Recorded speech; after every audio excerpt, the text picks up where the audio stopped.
Okay, I know. It looks like I'm a liar because I told you that the next video would be about scouting corn and checking all of the damage from that storm and trying to figure out what we're going to do next, if we want to spray some fungicide or if we need to spray some insecticide or what we need to do.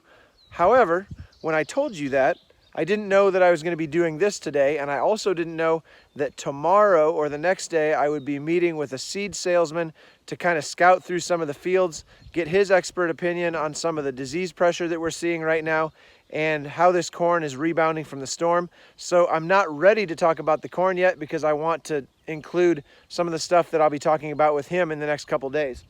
But today I'm out in the pasture. Have you heard? I'm out in the pasture spraying some weeds, and I need to get up close to the cows and check on them. So what I'm going to do is I'm going to show you what I look for when we check the cows out in the pasture, and I'm going to show you this cool new red-green system that I put together to spray weeds in the pasture with my truck. Hope you enjoy it. There are two types of weeds that I absolutely hate in the pasture. Here's one of them. This is called a Multiflora Rose. You can see the little spikes on it right there. You can catch your pants, tear your jeans all up, or you can tear your muck boots up really bad while you're trying to fix fence in the spring. And here's the other weed that I really hate. I really hate these big thistles. Man, do I hate them. Is it a coincidence that the two weeds that I hate the most in the pasture are the two that you get hurt on when you're trying to fix stuff? They stab you, poke you, prick you, and rip your pants.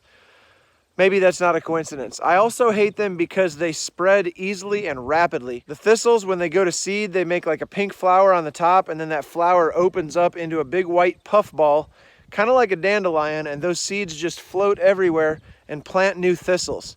And they can grow almost anywhere. So I want to spray these thistles before they go to seed and make new ones. And these Multiflora Rose bushes, I'm not 100% sure how they reproduce, but I'm aiming to stop them. All right, those of you who know me at all know that I am a huge fan of using what you have at your disposal to get the job done. You don't always have to go out and spend a whole bunch of money and buy the fanciest new thing. Stop looking at everybody else's stuff and look around and see what you have. You're gonna laugh at this, but it works really well. This is a garden sprayer that I tow behind my lawnmower at home. It's a great little sprayer. It has a hand nozzle and it has the boom across the back. I've got a car battery in the back of my truck. I built this custom pallet with a hitch on the front of it to hitch the sprayer to it so that it doesn't move around in the back of the truck.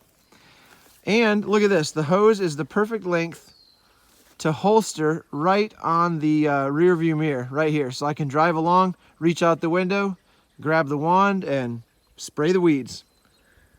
All right, laugh all you want. Let's get to it.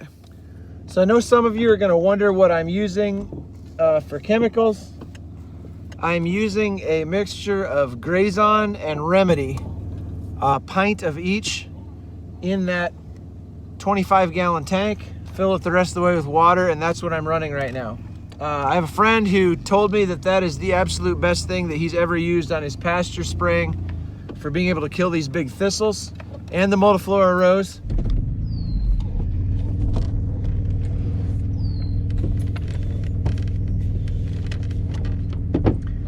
You don't have to put a whole lot on. You just got to get a little bit in contact with the leaves, and this stuff will kill it right away. I'm not a huge fan of using a whole lot more chemicals than you need to. First of all, it's super expensive, it's wasteful, and second of all, there's just no point in over applying. So a little squirt like that, it's gonna take care of it, no problem. Now obviously I can't get quite everywhere with this pickup that I would be able to with a four-wheeler, but four-wheelers and gators are really expensive, and I paid $500 for this pickup. So it has four-wheel drive, but at $500, I'm not terribly concerned if it gets a little dinged up, bouncing around the pasture, spraying weeds and chasing cows. Not a huge deal in my opinion. That's one of the beautiful parts about owning a vehicle that didn't cost much money. You don't have to care a lot about getting a scratch or a dent or hurting something on the vehicle. So it's nice to be able to get out here today while it's dry. There's a few places that I'm not always able to drive out here with this pickup, and today I can pretty much get everywhere I want to. This thistle right up here is already flowering, and if we weren't going to kill it today, it would probably be dropping seeds in a week or so. So I'm glad we're getting after it right now.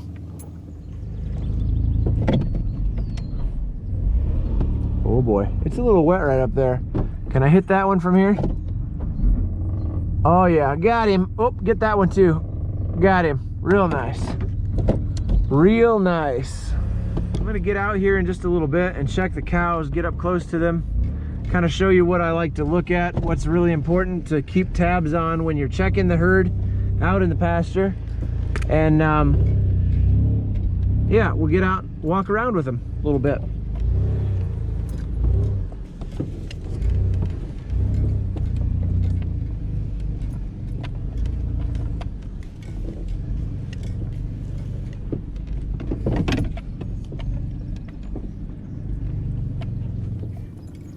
These cows are kind of bewildered by this pickup. They're really not used to me chasing them around the pasture with the truck, trying to get a good look at them.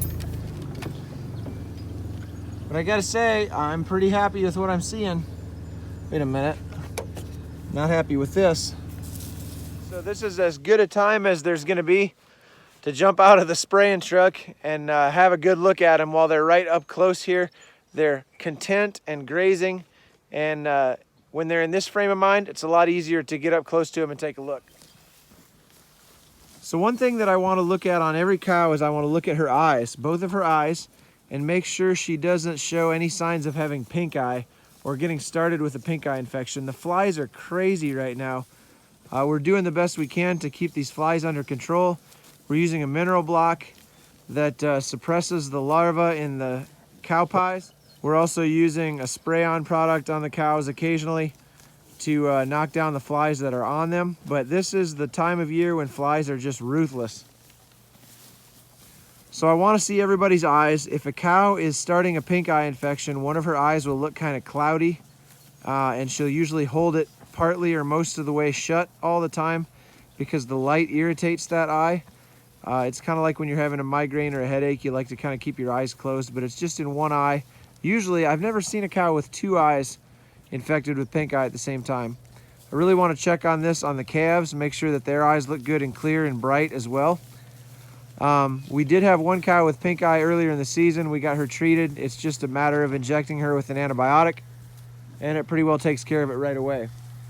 So far I don't see any bad looking eyes. Everybody's eyes look good. I also want to watch every one of these cows walk, because the other thing that you deal with this time of year is foot rot. Foot rot is basically another bacterial infection in the hoof, and it's usually caused by a cow stepping on something sharp or even just a rock in the creek bed, getting a scratch between her hooves, and then standing in the water or the mud and getting a lot of bacteria into that lesion. That's usually where foot rot comes from, and this is the prime time of year for foot rot because it's hot, really hot. And what do the cows like to do when it's hot? They like to be in the shade, they like to be in the water. So they're usually standing in the creek bed, walking up and down the creek bed, and that's how you end up with foot rot problems. So far, I'm happy with how everybody's walking. If you see a cow limping or favoring a certain foot, that is an indication that there's trouble. You need to get her in and check on her. These cows look like they're having trouble walking over here right now, but they're actually just kind of bogged down in the mud. It's pretty deep over there. It's usually pretty wet. Hi, girls. Look at these calves growing. They are getting huge. Just for reference, this is a mama cow and these are some calves. They are getting big. When you're out and about looking at the cows, you always want to keep an eye on the ornery ones. This one right here, 012, is kind of ornery. This one over here, 144, is pretty ornery. She chased me across the lot at home once this winter. I fell down, hurt my knee. It was not a good deal. 092 here, she is the one that had a pink eye infection in her left eye earlier this season. We got her in right away, got her treated, got it taken care of. It was still in the very early stages of pink eye. It was just cloudy. There really wasn't a dot in the middle of her eye yet, but she was draining a lot of tears from that eye and holding her eye shut, or part of the way shut most of the time. Man, look at these calves. They're looking good. If you look at the ear tags, the blue ear tags are males. I almost said bulls, they're steers now. And then the pink ear tags are heifers. This cow, 171, is a cow that we almost didn't keep. This is actually her first calf that's running along with her right now, but she is 3 years old. She had her first calf when she was 2, and that calf did not survive. It was a couple of months early. Not sure exactly what happened. We kind of struggled deciding whether or not we should keep her, but she's actually standing right next to her mother right now, and you can tell they are almost built identically. Her mother is one of my favorite cows. So overall, I'm pretty happy. The only thing I'm not entirely pleased with is there are quite a few more flies riding around on the cows right now than I would like to see. So the next order of business sometime in the next day or two is going to be to get them rounded up in the corral, which is clear over there on the other side of the trees. Maybe get some corn or something to lure them in, and get that little sprayer and spray some of that fly spray on them to kind of knock the flies off for a few days. It's kind of like just when you go outside, you like to put on insect repellent. This is pretty much insect repellent for cattle. All right, let's finish spraying.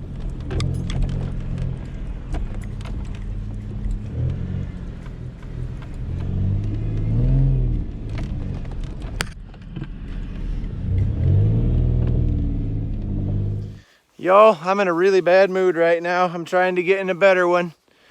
I know I said that when you have a $500 truck, you don't care if something happens to it, but I'm not sure what happened, but all the transmission fluid just dumped out and I can't go anywhere. And I'm kind of in a pickle because my dad's at work, my mom's at work, my brother's in Cedar Rapids with corn, and I might have to call my wife. She's pretty far away, but gonna be late for a meeting tonight. Super. I must have ran over a stump or something. I don't know what happened. Look at that, everybody. My dad came to rescue me. Took a little time off work. We're gonna get out of here.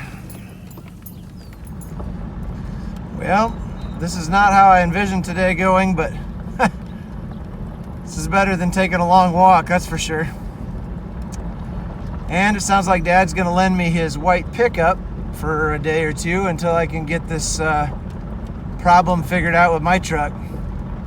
Well, good morning. I wasn't able to video the rest of the day yesterday. I was doing some diagnostics with my truck once I got it back to Dad's, and I had a meeting I had to go to, so I had to borrow Dad's truck, go to the meeting, and then come back. What I ended up doing, I'm still confused kind of what happened. I ended up having to buy some transmission fluid. I put 5 quarts of transmission fluid back in that transmission. Like I say, when I got stalled out in the pasture, I looked underneath and the transmission fluid was just pouring out underneath there. I thought I must have hit a line. I must have caught a cooler line or something on an old tree stump in the pasture. I figured I just tore something up and it leaked out. But I put 5 quarts of tranny fluid back in it, and it worked just fine. Never leaked. We drove it around the farm, drove it up and down the road a few times. Never got it to leak. It was also about a half a gallon low on coolant in the radiator. So I drove it home last night. I think it's fine. I've been kind of doing some research on some Ford Ranger forums, and I'm thinking I might have a plugged radiator. I've read about some guys that have had a similar issue, and it gets the coolant really hot, and the transmission fluid actually passes through a certain place in the radiator to cool it off. And if it can't cool off, it can get hot enough that it can leak past the front seal on the transmission. And it sounds like that's what happened. So anyway, right now I'm gonna go get the skid loader and unload the sprayer so I can get ready to go to the farm and get some work done for the day. But I'm gonna have to keep a close eye on that truck. I might have to put a new radiator in it or put an extra transmission cooler on in front of the radiator. But like I said, I don't wanna spend a ton of money on this $500 truck, but I don't wanna wreck it either. If I can find a radiator for a reasonable price, that might solve my problem. Or if I don't sit and idle for 3 hours in a pasture and work the transmission really hard while I'm not getting a lot of air through the radiator. When you're flying down the road, everything cools off really easily because you're pulling a ton of air through that radiator. But when you're sitting there with the front of the truck in a bunch of weeds, you can't get much air sucked through. Let's unload that sprayer. So the pallet is not only handy for having something to hitch the sprayer to and set the battery on in the back of the truck to keep them from moving around, it's also the best way to be able to unload this sprayer if I don't get it empty before I'm done using it. Now, I've only got just a couple of gallons left in it today, so it wouldn't be that hard to have a couple of people pick it up and set it down on the ground out of the back of the truck. But if I ever have to pull it out of there with 20 gallons of spray in it, it's going to be really nice to have it on that pallet and just be able to use the bale forks on the skid loader.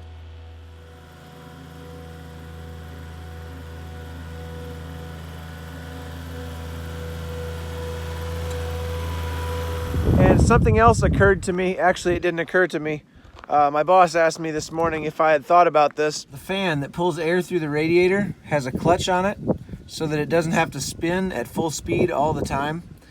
And I need to do a little investigative journalism here and figure out if that clutch is actually engaging like it should be when the engine gets warm. And maybe it's not actually engaging to run that fan up to full speed to pull enough air through the radiator. So when I get home tonight with this truck, I think I will leave it idling for a little while in the driveway and see if the temperature comes up or if that fan clutch engages fully. Maybe kind of figure out a little bit more what I might be looking at to repair my overheating engine / transmission situation in my $500 beater truck. Hey, thanks for riding along with me. Thanks for hanging out. I hope you enjoyed the visit to the pasture to see the cows and spray some weeds with my hillbilly sprayer. I hope you enjoyed it. I didn't know I was going to make this video, but I'm glad that you tuned in for it. As always, thanks for riding along with me and hanging out. I'll see you next time.